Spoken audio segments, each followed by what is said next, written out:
¿Cómo estás? Como todos los martes, aquí saludándote. Yo soy Verónica Flores, tu psicóloga y coach. ¿Has oído hablar de la palabra soberbia? ¿Alguien te ha dicho no seas soberbio, no seas soberbia? Y cuando te lo dicen es como, ¿cómo? ¿Yo soberbio? Hasta te suena raro, como, ¿qué es eso? ¿No? Te sabe insípido, te sabe amargo. Pero fíjate que sí. Muchas veces no nos damos cuenta de qué tan ensoberbecidos estamos y todavía de tan soberbios que somos, ni siquiera nos damos cuenta que decimos, ¿por qué a mí? ¿Cómo es que a mí me ocurren las cosas? ¿O qué te pasa? ¿Por qué me dijiste esto? ¿Por qué dijiste el otro? Y nos damos nosotros la facultad y el poder de decirle a alguien, no te hablo, o no te quiero, o no estoy dispuesto a perdonarte, o no quiero platicar contigo, es hasta que yo lo quiera o hasta que se me pase el enojo. ¿Cómo es posible que nosotros podamos ser finalmente de esta forma? ¿Qué ocurrió? ¿Por qué queremos tener razón?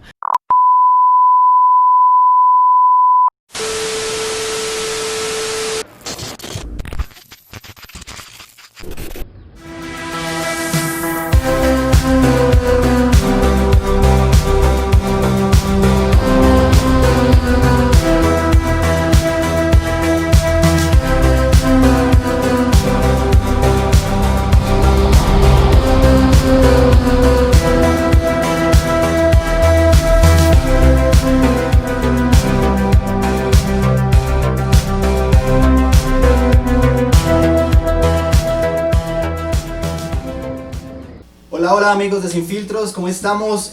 Bueno, les damos la bienvenida nuevamente a Sin Filtros, un nuevo episodio, una nueva temporada, un nuevo set, nuevas enseñanzas. Les compartimos que esta temporada va a estar cargada de muchas sorpresas, de mucha enseñanza, centrada en la palabra de nuestro Señor.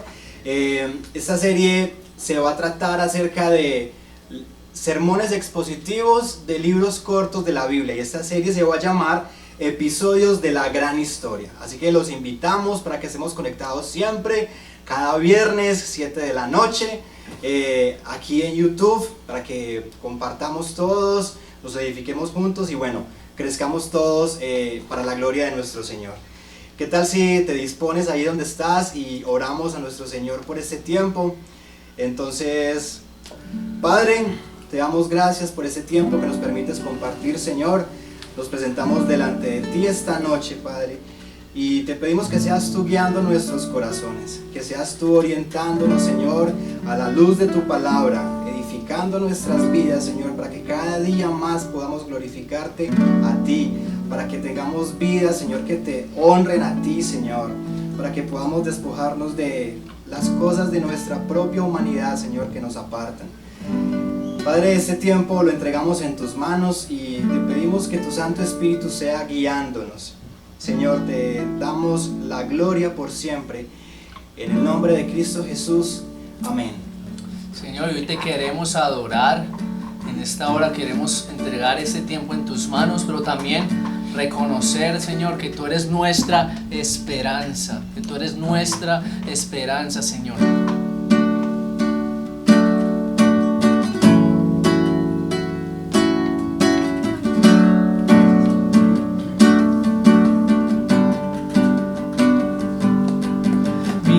Esperanza está en Jesús, solo en su sangre y rectitud, solo en su nombre mi confianza yo pondré.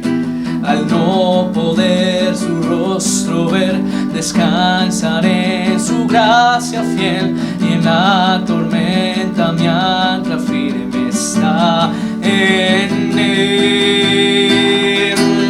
En Cristo, la roca fuerte, firme, estaré de pie. Todo lo demás arena es. En Cristo, la roca fuerte, firme, estaré de pie. Todo lo demás arena es.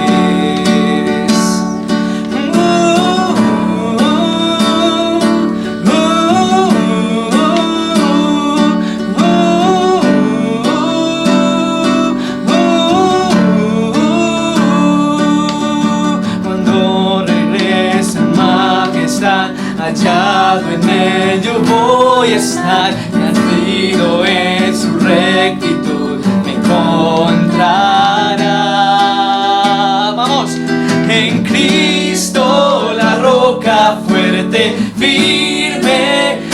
estaré de pie, todo lo demás arena es. En Cristo la roca fuerte, firme, estaré de pie, todo lo demás arena es.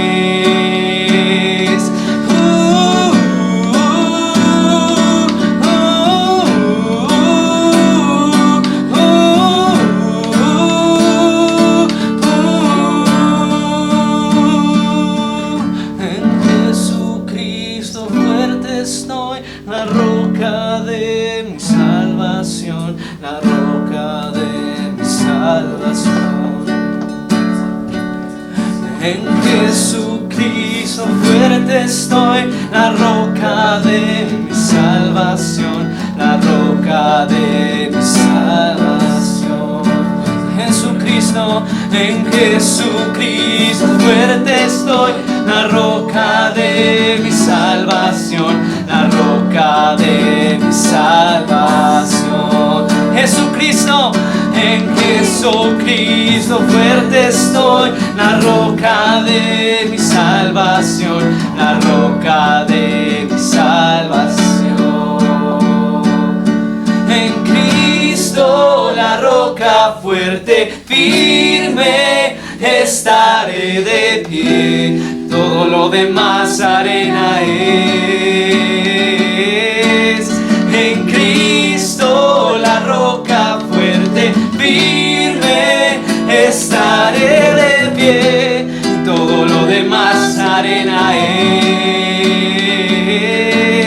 En Cristo la roca fuerte, firme, estaré de pie, todo lo demás arena es.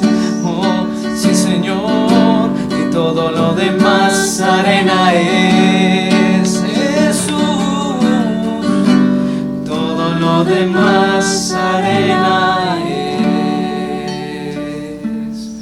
Gracias, Señor, que reconocemos que tú eres nuestra esperanza, que tú eres nuestro Señor, que tú eres nuestra roca y nuestra fortaleza, nuestro pronto auxilio en las tribulaciones, Señor. Por eso creemos en tú eres nuestro Señor, nuestro Redentor y nuestras rocas. Sí, Señor. Amén.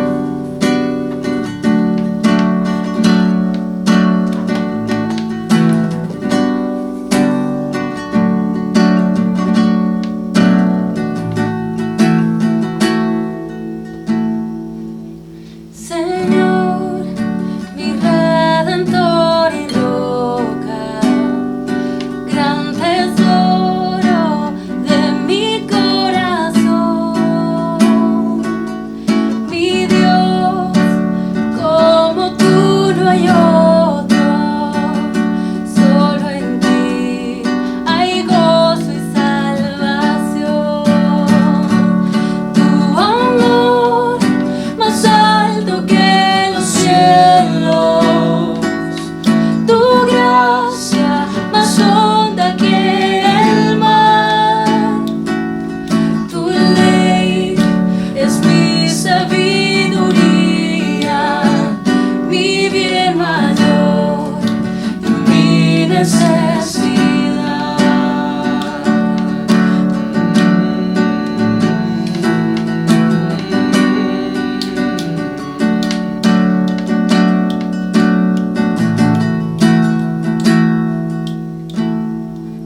Señor, mi Redentor y roca de mi vida, fuerte defensor,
venciste a la muerte.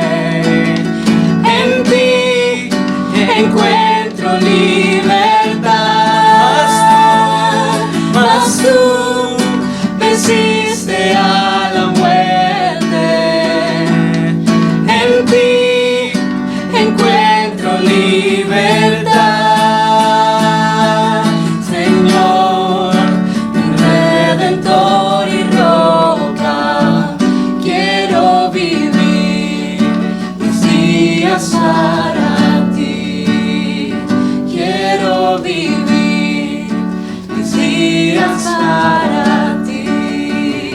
Quiero vivir mis días para ti. Sí, Señor. Padre, te damos gracias por este tiempo, Señor. Te entregamos este tiempo en tus manos, Padre. Que toda la adoración, toda la gloria, toda la honra sea para ti, Señor. En el nombre de Cristo Jesús. Amén. Bueno, vamos avanzando. Les compartí ahorita al principio que estamos en una nueva temporada, centrados en los libros cortos de la Biblia. Y bueno, esta serie, les recuerdo, se llama Episodios de la Gran Historia. Y este episodio número 1 se titula Cuando la soberbia se disfrazó de justicia. Y es un sermón expositivo basado en el libro de Abdías, ¿sí? Entonces, para este sermón expositivo nos va a acompañar un gran amigo que nos va a compartir su enseñanza. Y bueno, aquí los dejo con nuestro amigo Jesús.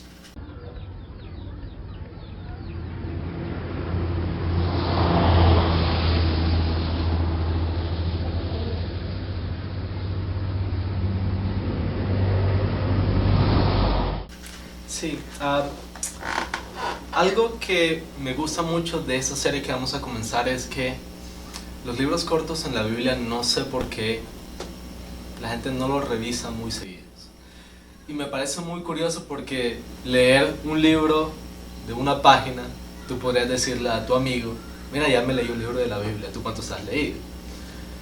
Otra cosa que me llama poderosamente la atención es que yo me he dado cuenta que es más probable que un cristiano lea un libro corto del Nuevo Testamento a que lo haga del Antiguo Testamento.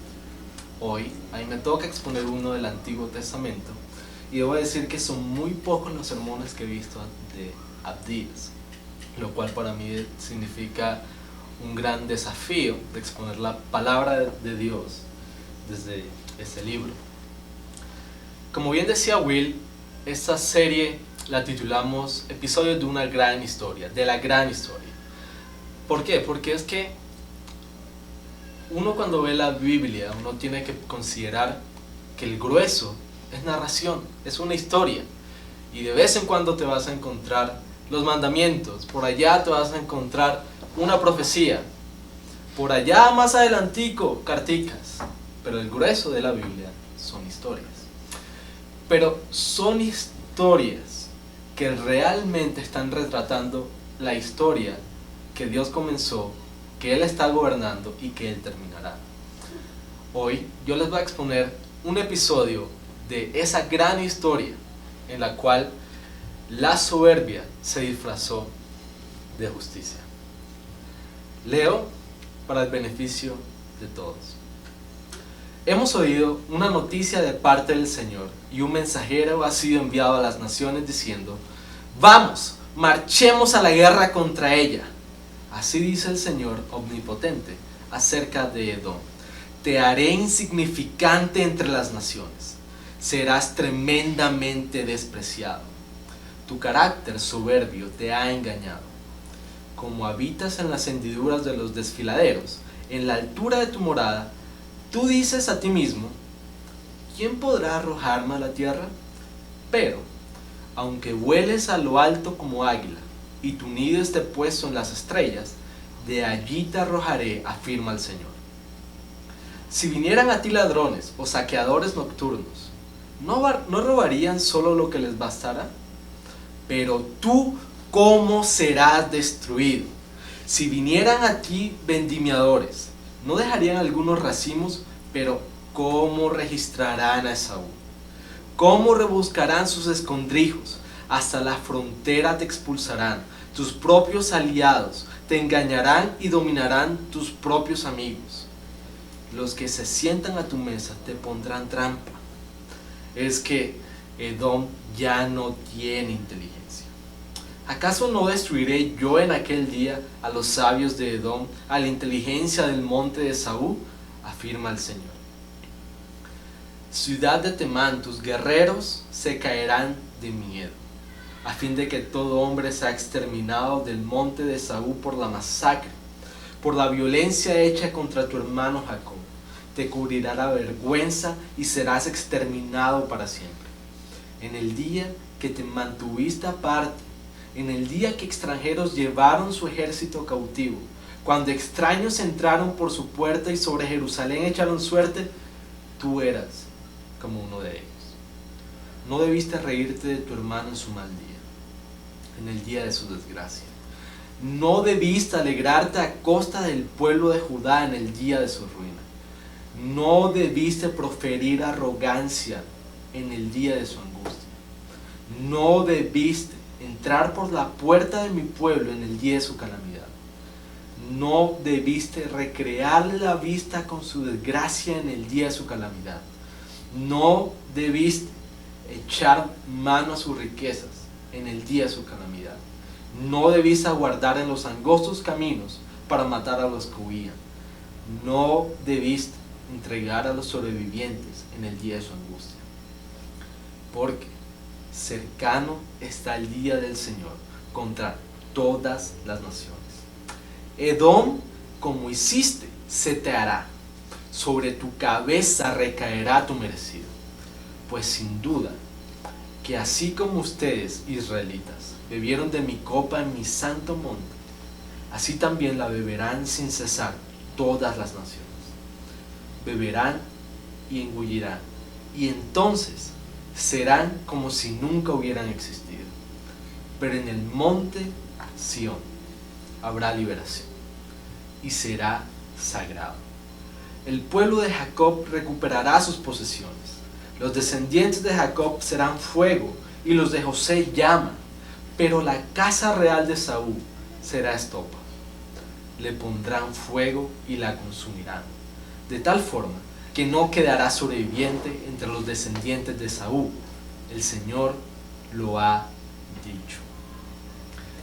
Los del Negev poseerán el monte de Saúl, y los de la Cefelá poseerán Filistea. Los israelitas poseerán los campos de Efraín y de Samaria, y los de Benjamín poseerán Galaad. Los exiliados, este ejército de israelitas que viven entre los cananeos, poseerán la tierra hasta Sarepta. Los desterrados de Jerusalén, que viven en Sefarad, poseerán las ciudades del Negev.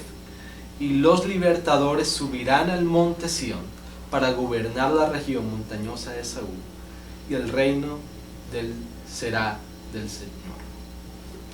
Eso dice la palabra de Dios. Como les decía al principio, en ese episodio la soberbia se quiso, o más bien se disfrazó de justicia. Cuando eso sucedió, ocurrieron tres cosas. El Señor habló, tomó un caso ejemplarizante para todas las naciones, a través del cual Él mostraría cuál era la verdadera justicia. Y estos son los tres puntos de este sermón. Dios habló, un caso ejemplarizante y la verdadera justicia.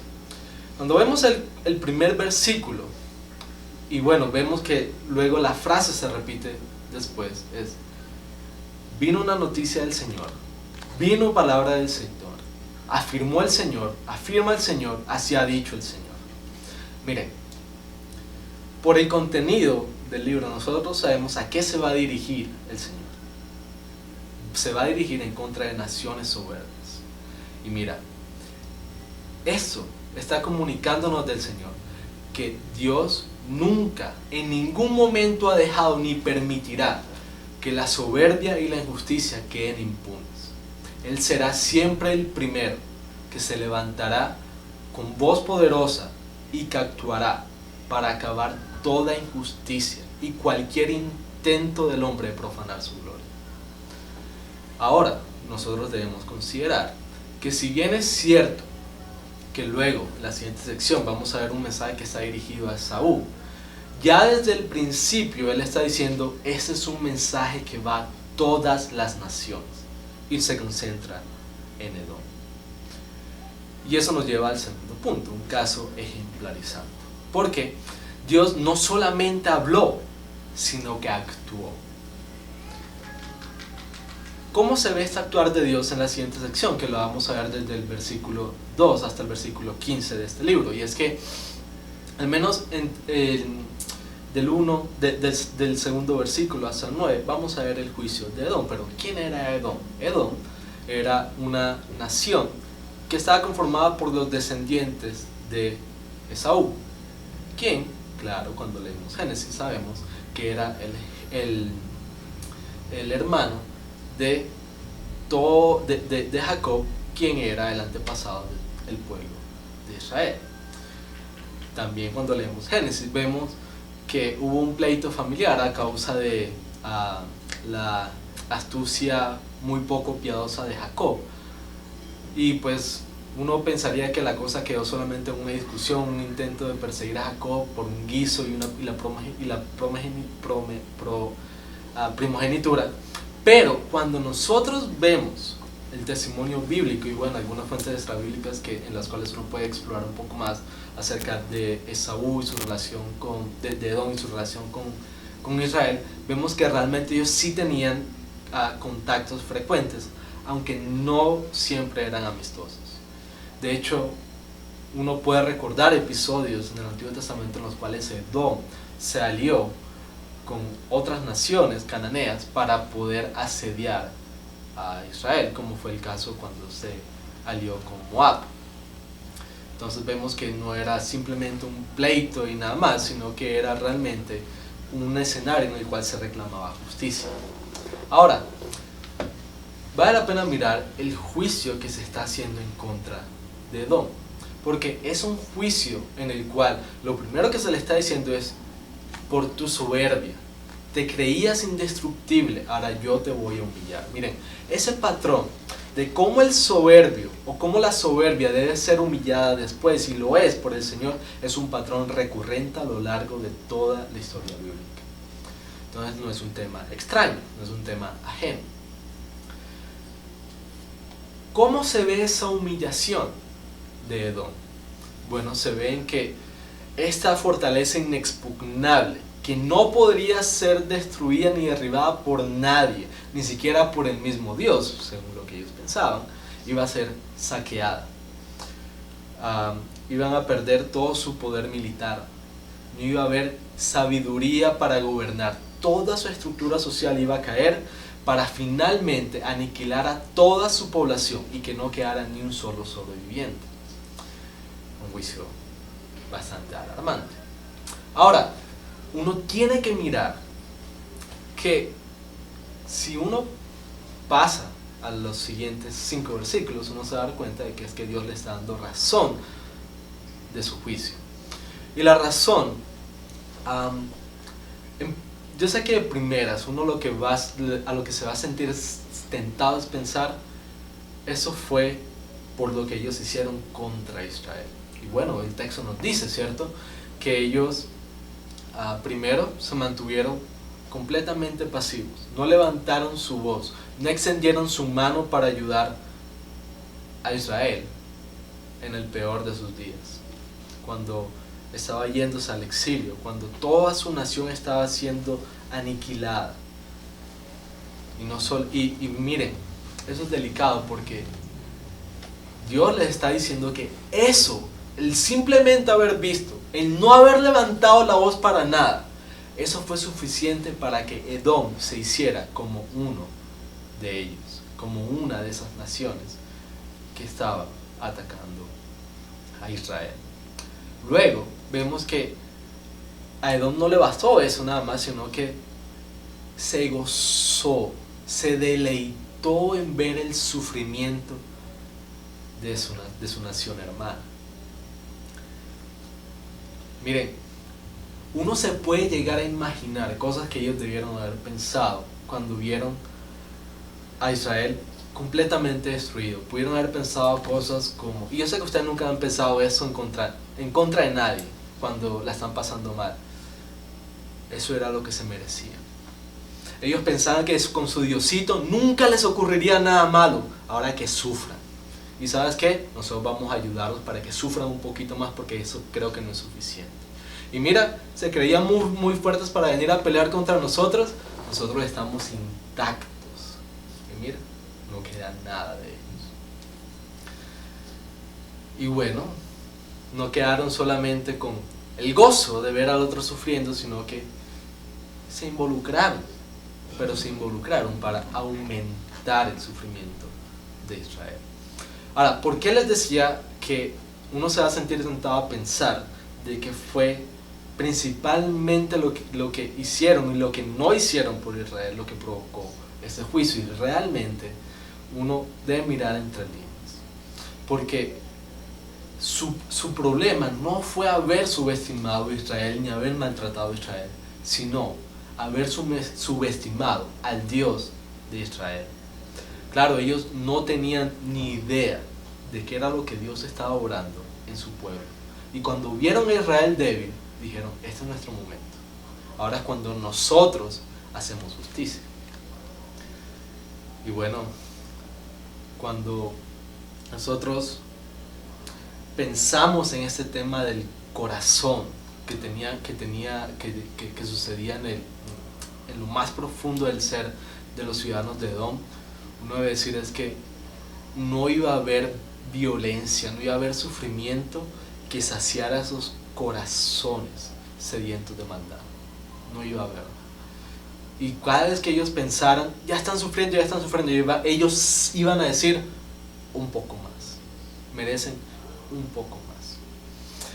Y con eso vamos a la tercera sección de este texto, y va desde el versículo 15 también hasta el 21, y es la verdadera justicia.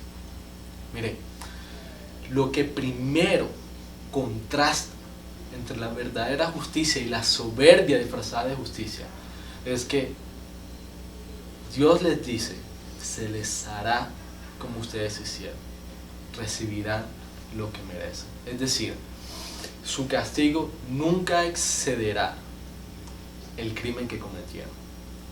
Pero, insisto, para Edom parece que lo que iba a ser la medida para Dios de la justicia perfecta, para ellos no. La soberbia sedienta de violencia y injusticia siempre va a querer ver más y más y más dolor. Ahora,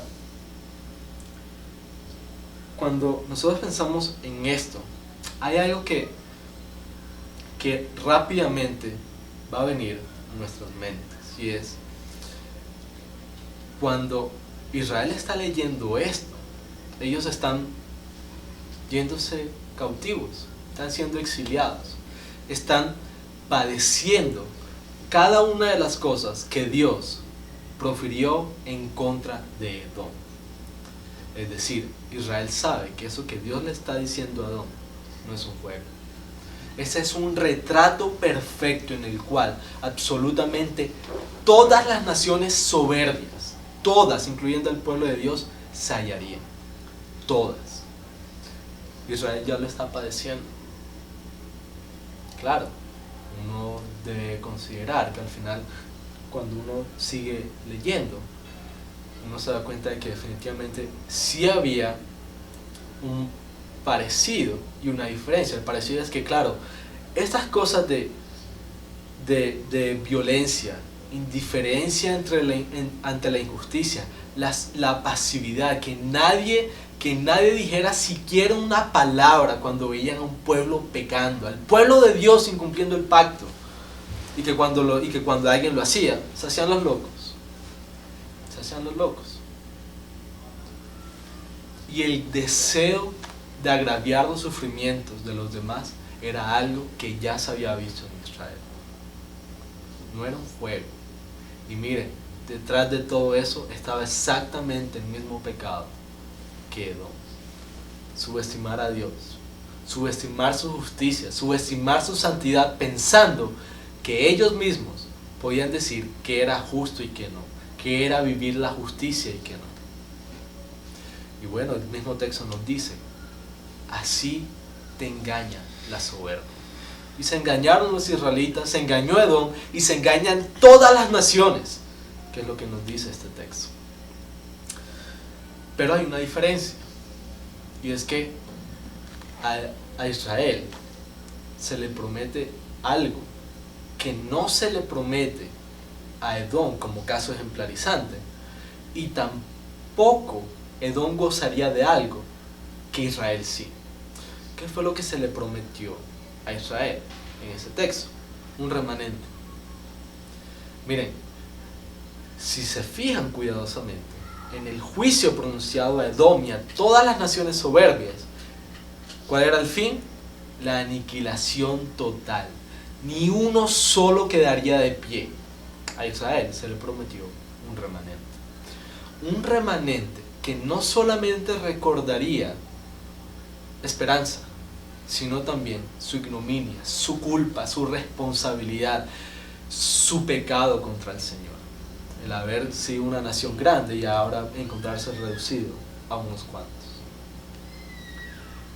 Pero había otra cosa de la cual gozaría Israel, que las otras naciones no, y es restauración y reposesión de la tierra. Mientras que el resto desaparecerían por completo, como si nunca hubieran existido, el pueblo de Dios sería restaurado. El reino sería devuelto y volverían a tomar posesión de la tierra que se les había quitado. Esto era justicia verdadera. Y era justicia verdadera, miren, yo sé que si alguien que nunca ha leído la Biblia me está escuchando ahora, si hay alguien que ha luchado toda su vida con la idea de que Dios es justo en escenarios como estos, yo te voy a decir en qué estaba la justicia de Dios. En que ese trato desigual no se debía de ninguna forma a algún mérito de Israel, sino a Dios manifestando su fidelidad a su propia justicia. Cómo Dios guarda su pacto y su palabra, y cómo Él está decidido a cumplir sus propósitos y su plan redentor. No tenía nada que ver con que Israel tuviera algunas cositas que lo beneficiaran por encima del resto de las naciones. No, Señor. Era justicia de Dios, porque se mantuvo fiel a su palabra, fiel a su justicia. Mira, si Israel no hubiera estado en ningún pacto con Dios, su fin iba a ser exactamente el mismo que el resto: aniquilación total. Claro, un pueblo que está siendo exiliado por causa de haber pecado contra Dios. Lee este texto y piensa, hay esperanza. El pacto davídico, Dios lo guardará. El pacto que hizo con Moisés, Él lo sostendrá y será fiel a Él hasta el final. Sin embargo, uno también va a pensar que el resultado se espera que fuese diferente también, ¿cierto? En el caso de las naciones soberbias, la aniquilación total era lo justo, era lo que le correspondía a cualquiera que pecase contra Dios. Para el pueblo de Dios iba a ser un juicio severo que iba a derivar en un cambio de corazón. Un corazón que era soberbio, que pensaba que podía engañar a Dios diciendo, mi soberbia es superior a tu justicia. Ahora iba a ser un pueblo que se sometería a la palabra de Dios, que amaría al Señor y que no lo subestimaría, sino que lo abrazaría y lo apreciaría como el mayor de sus tesoros. Ahora, cuando uno lee los libros de Esdras y Nehemías, uno se da cuenta de que esto se cumplió. El pueblo fue restaurado, regresó del exilio. La ciudad fue reconstruida al igual que el templo. Pudieron ir reconquistando tierras que alguna vez fueron suyas. Pudieron ver florecer una vez más su nación. Pero, cuando nosotros vamos al versículo 21, y el reino será del Señor,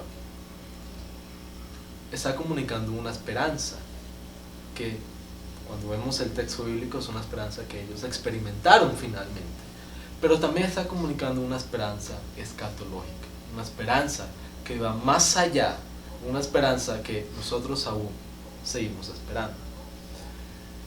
Y esa esperanza nos lleva a Cristo. Es una esperanza que nos lleva a Cristo porque es Cristo con su justicia quien la alimenta.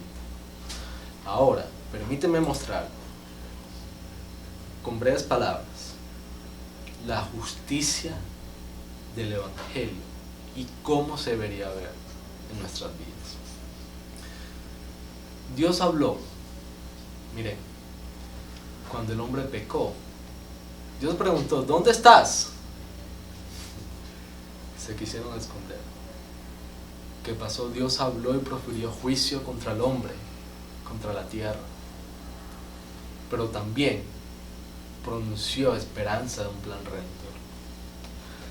Acá se repite constantemente la idea de cómo en el monte de Sión se vería justicia y sería monte sagrado. Y miren, fue en un monte en donde un inocente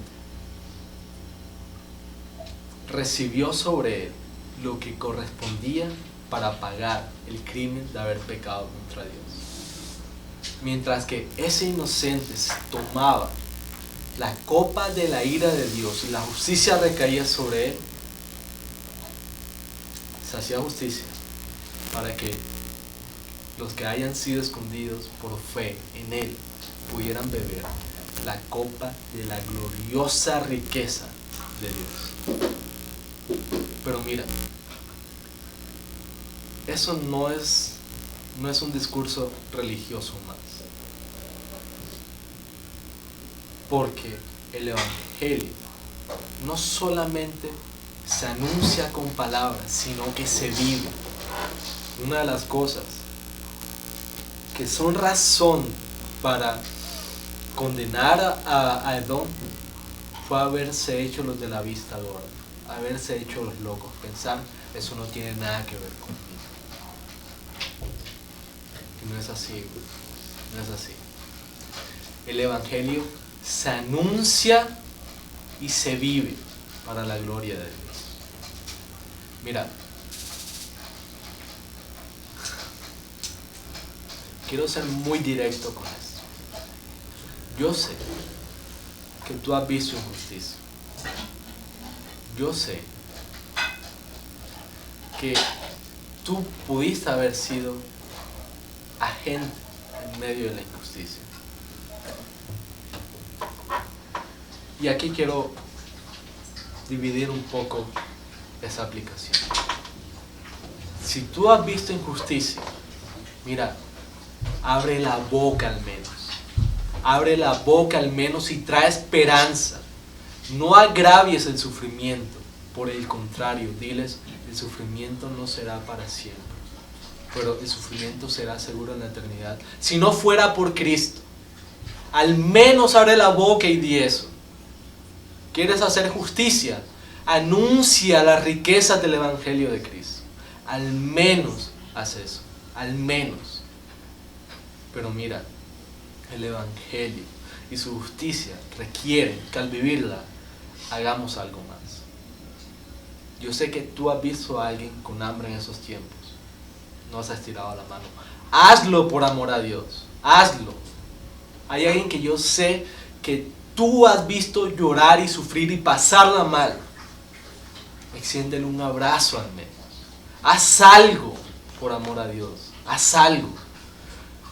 No permitas que tu soberbia, que es completamente ajena al Evangelio, te paralice y te haga pasivo. Haz algo por amor a Dios. Haz algo por amor a Dios. Tú miras a Cristo y cada vez que Él estuvo anunciando el Evangelio, dignificó, trajo esperanza, ayudó a personas a recobrar lo que alguna vez perdieron. Porque es que la fe La fe, nuestra fe, la justicia de nuestra fe es una fe que está dispuesta a humillarse hasta lo sumo, a dejar los intereses propios a un lado con tal de beneficiar al otro, de perderlo todo con tal de que otro lo gane todo. Es una fe que está todo el tiempo aborreciendo el mal. Evita a toda costa responder con pecado al pecado, porque ama la verdad.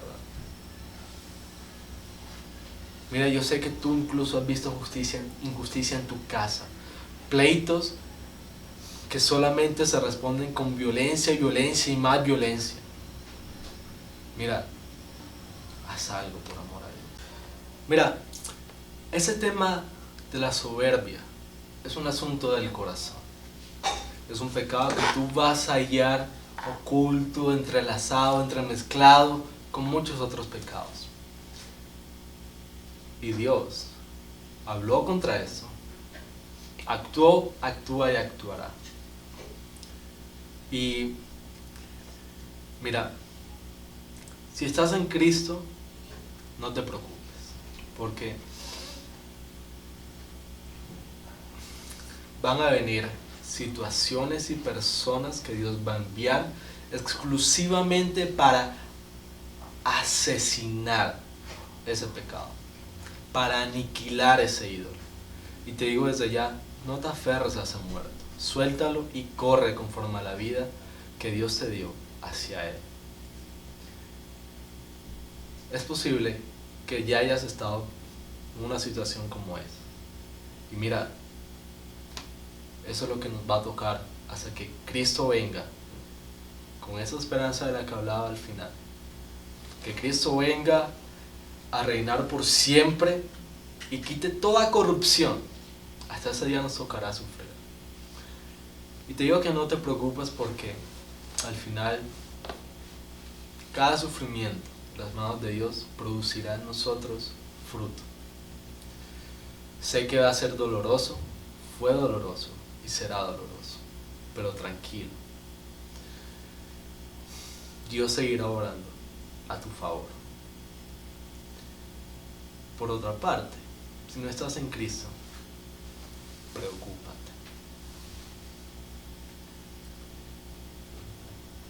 Porque lo único que te va a seguir esperando al otro lado va a ser más sufrimiento. Y no te puedo garantizar nada de esperanza. La única esperanza que te puedo ofrecer es que estás escuchando este mensaje hoy. Y como dice Hebreos, mientras sea hoy, hay tiempo para arrepentirse. La esperanza que yo te ofrezco es la esperanza de Cristo. Que corras hoy en arrepentimiento y fe a Él. Porque mientras para los que están en Cristo esos sufrimientos e injusticias producirán frutos, en el que no está solamente va a producir más pecado en él. La respuesta al dolor va a ser más pecado, y no contra otras personas, contra Dios. ¿Qué les parece si oramos para que el Señor nos ayude a vivir su justicia perfecta y verdadera, la justicia de su evangelio? Señor, definitivamente este es un cuadro en el que todos nos podemos encontrar. Algunos porque respondemos con violencia a la violencia, respondemos con injusticia a la injusticia. Otros porque nos hacemos los locos. Aquí no ha pasado nada. No hay nadie que necesite justicia. En algunos otros, porque nos encanta agraviar el sufrimiento de los demás. Creemos que no hay sufrimiento suficiente para el crimen que alguien cometió, para el pecado que alguien realizó, sobre todo si es contra nosotros. Señor, nosotros somos tu pueblo y nos has llamado a vivir en medio de la ciudad de los hombres.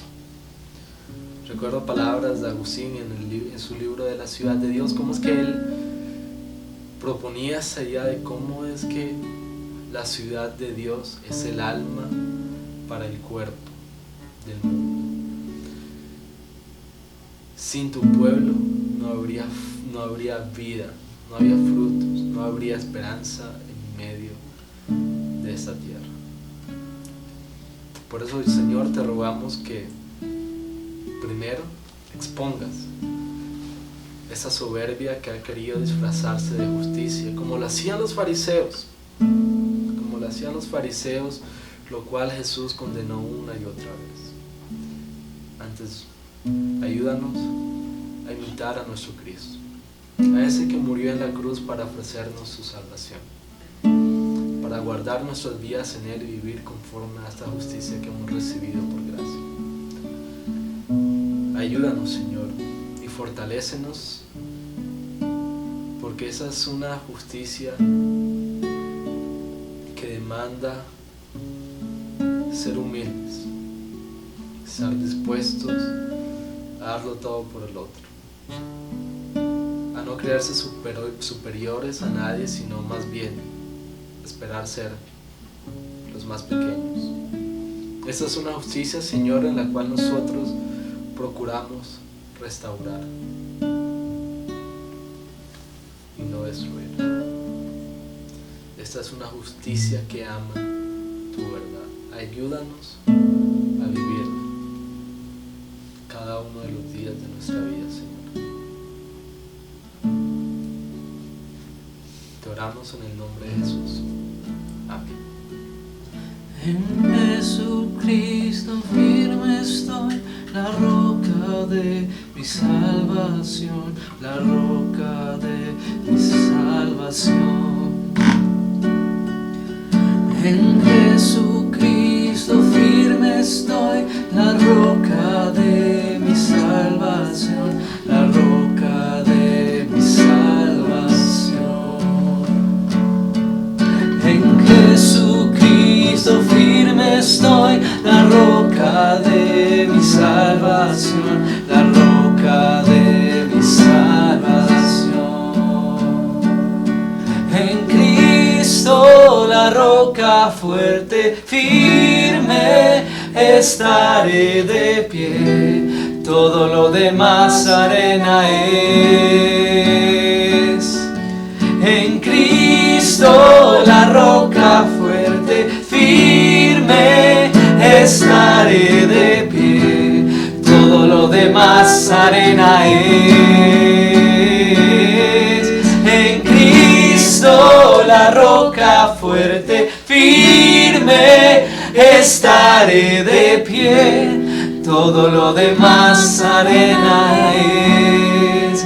Todo lo demás arena es, todo lo demás arena es.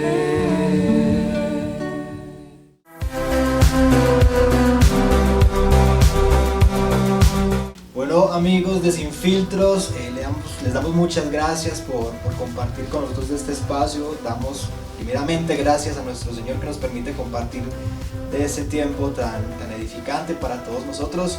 Les damos nuevamente la bienvenida a esta temporada que hoy comienza. Recuerden, episodios de la gran historia. Así que vamos a tener estos episodios cada viernes, como es de costumbre, en Sin Filtros, a las 7 de la noche en YouTube. Por ahora, en pocos segundos vamos a estar enviándoles el link para que nos conectemos a nuestra reunión de Zoom. Y bueno, tenemos varias sorpresas y será un tiempo bien edificante para todos. Y bueno, allá los esperamos. Nos vemos en un ratico. Chao, chao. Hasta luego, Dios bendiga. Chao, chao, Dios los bendiga.